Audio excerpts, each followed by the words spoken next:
Hello and welcome back to the LFC transfer room for another expert analysis. This time we are going to be looking at Borussia Monchengladbach's Manu Kone.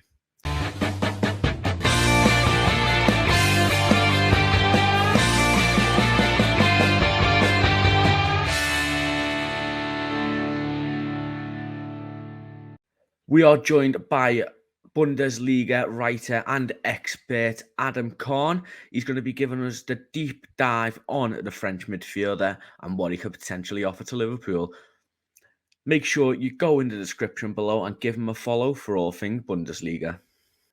Firstly, we asked Adam, for those who don't know Manu Kone, could he give us a brief overview of what he offers and what his strengths are? Yeah, I think the easiest way to almost describe Manu Kone is to compare him to other players. So I think that he's a player who is a little bit reminiscent of Naby Keita, a bit like Moussa Dembele back in his time at Spurs, and also has a little bit of Jude Bellingham to him. So immediately from there, you can kind of tell the type of player you're getting and also the level of player you're getting. Because while he's probably not a Jude Bellingham level player, he has similar assets, which can really make him a super player for Liverpool. And what I immediately think of when I think of Kone, I think of his progressive ability. And one hand, it's for his passing. He's really good at finding passes through the midfield, breaking lines. But I think even more important and what even more makes him stand out is his ball progression with carrying the ball, because that's where I really see a lot of Dembele and Keita in him, is his fantastic ability to turn in congestion, to find space where nobody else sees any, and really just to take initiative and carry possession forward. So that's really what makes Manu Kone as a fantastic young midfielder. And those are really his key strengths, where I think Liverpool have identified him as a target for this midfield. Kone only signed with Borussia Monchengladbach in 2021. So we asked Adam how he's performed in them short 2 years and if he deserves a move away. Yeah, I think that this has been a Gladbach team which has seen a lot of overhaul in that period. You look at the fact that Kone came into a team with Zakaria, with Ginter, with Rami Ben-Sebaini, with Marcus Thuram, real elite talent, and he's now leaving this team with none of these players left there. So in the space of 2 years, he's really gone from the young upcoming talent to the actual torchbearer of the side and the real superstar. So on the one hand, that goes to his development and the progress he's made, but it also goes to the fact that Gladbach have experienced a lot of hardship during this period. So he's really had to step up, and I think he's done that well. Kone is among a lot of great French midfielders coming through the ranks at the moment. With the likes of Camavinga, Tchouameni and Thuram, we asked Adam, how does Kone compare to these three? Yeah, it's often hard to really slight a player for not being in the French national team, because we just look at that squad and think that the A, B, and C team could all compete for a medal at the World Cup. So I think we obviously need to take that into account. But I think Kone's biggest issue is still a little bit his risk assessment. And a lot of that comes with age. But you see, especially with how he likes to play, he likes to get the ball everywhere. He likes to turn players. He likes to dribble. He likes to seek one-on-ones. And we're talking about a defensive midfielder, at most a box-to-box midfielder here. So he has a very high-risk play style. And in the Bundesliga, he often gets away with it. A lot of fouls are called in the Bundesliga, and he's still a lot more physical than many other players in the Bundesliga. But when talking about a move to the Premier League, that is something to take into consideration, that it's going to be more difficult for him to always look and turn and always look for the progressive solution. So I think that there does need to be a bit more of this, as I mentioned, this risk assessment to say, okay, maybe here I just set the ball to my spare midfielder instead of trying to turn, and then 2 free passes down the line, then I can find the space to really carry the ball forward. So that's something I'm not too worried about for Kone's development. I think it will come with age, but when we're talking about a player who can immediately jump into a Liverpool side who will be wanting to compete for titles again next season, it's something to take into consideration, because Kone is signed with probably 1 to 2 years less experience than Naby Keita was, for example, from RB Leipzig. With Jurgen Klopp's Liverpool side in desperate need of midfielders, we asked Adam if he thinks Manu Kone would be a good fit for Jurgen Klopp's Liverpool side.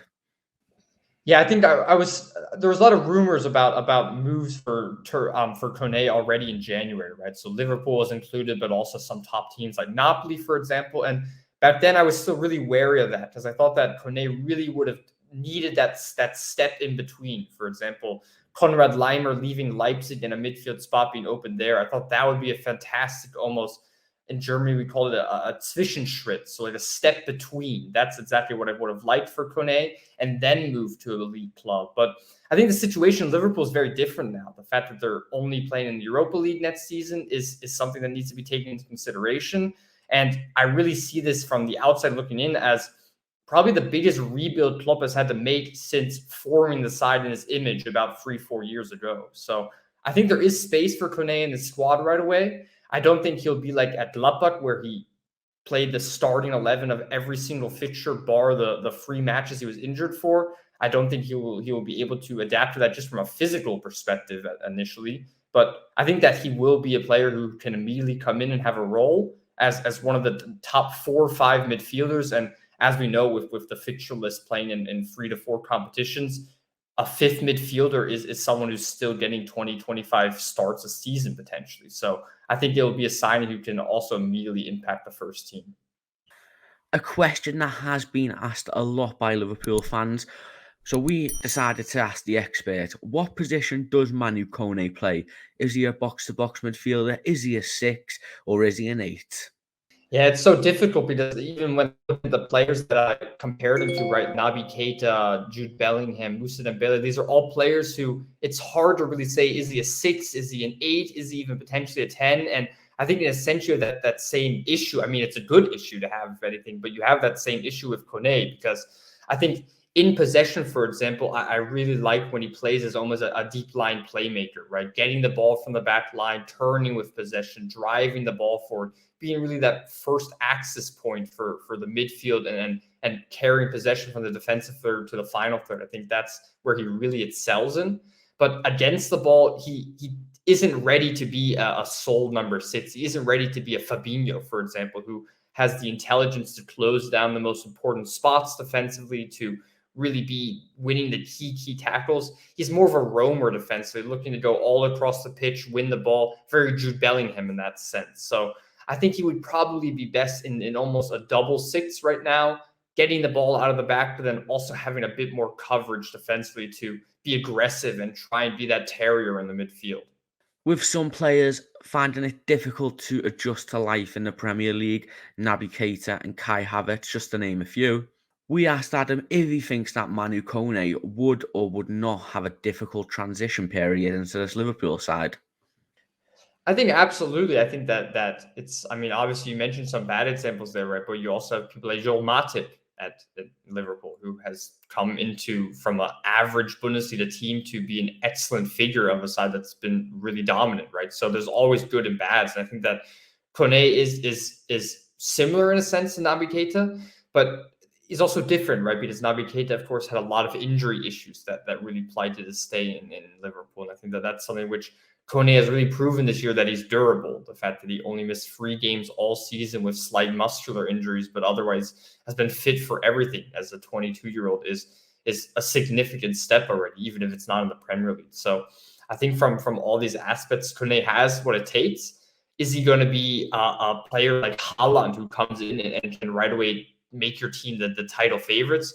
No, I think it's a long-term project and it's part of a rebuild for Liverpool. But I think in 3-4 years' time, he will be a player that can compete for titles at the highest level. And I think that his track record so far, and also the amount of top clubs who are interested in him, it goes to show that he's an excellent talent who has the potential to be a player for Liverpool. Manu Kone's reported fee is 30 to 40 million euros. So we asked Adam, for somebody so highly rated, why is he so cheap? Yeah, I think a lot of it probably has to do with the financial situation of Gladbach. For example, the players I mentioned earlier, Ginter, Dennis Zakaria as well, left for pennies. Marcus Thuram, Rami Ben-Sebaini, these are players who are leaving for free because at the end of their contract. So the issue is with Gladbach is that they're losing a ton of stars, but they're not making any money off of them. They're not able to get a transfer fee for them. So even though they're losing a huge amount of players this summer, they're not able to compensate by reinvesting that win into a new team. So they need to make money in some sense. And if you look at the team right now, Manu Kone is probably the only player who you could sell for above 20 million, because Gladbach is off now 2 bad seasons in a row. They're one of the oldest teams in the Bundesliga. So there's a lot of factors that go together to say that Kone will be sold this summer and also will be available for a reasonable price where Gladbach are in a position where they have to sell. So they can't put an exorbitant fee on him and then hope for that last gasp bid in the late stage of the window. I think that this is a deal that if it happens, it'll happen pretty early. And finally, we asked Adam, does he think Liverpool would be a good fit for Manu Kone this summer? I think so. I think that like I said before, I think if you asked me this question 12 months ago, I think that the level that Liverpool is at would still be too high for Kone. I think he would have struggled for game time, and I think that at his age and also with his level, game time should be the most important aspect. But I think that looking at it now from your top Premier League clubs, I actually think Liverpool is probably the best destination. The fact that Spurs doesn't even have a manager means that it's very hard to even kind of put them into a conversation for this. And I think that the fact that Liverpool is a club which has developed talent in the past under Jurgen Klopp and is in a stage now where they need to also develop talent is exactly what you want from Manu Kone's perspective. So yeah, from your top clubs, that would be a good step after Gladbach. I think that Liverpool is actually quite high on that list. Thank you so much to Adam Kone for sitting down with us and giving his expert analysis on Borussia Monchengladbach's Manu Kone. Make sure you go and check out Adam's socials below.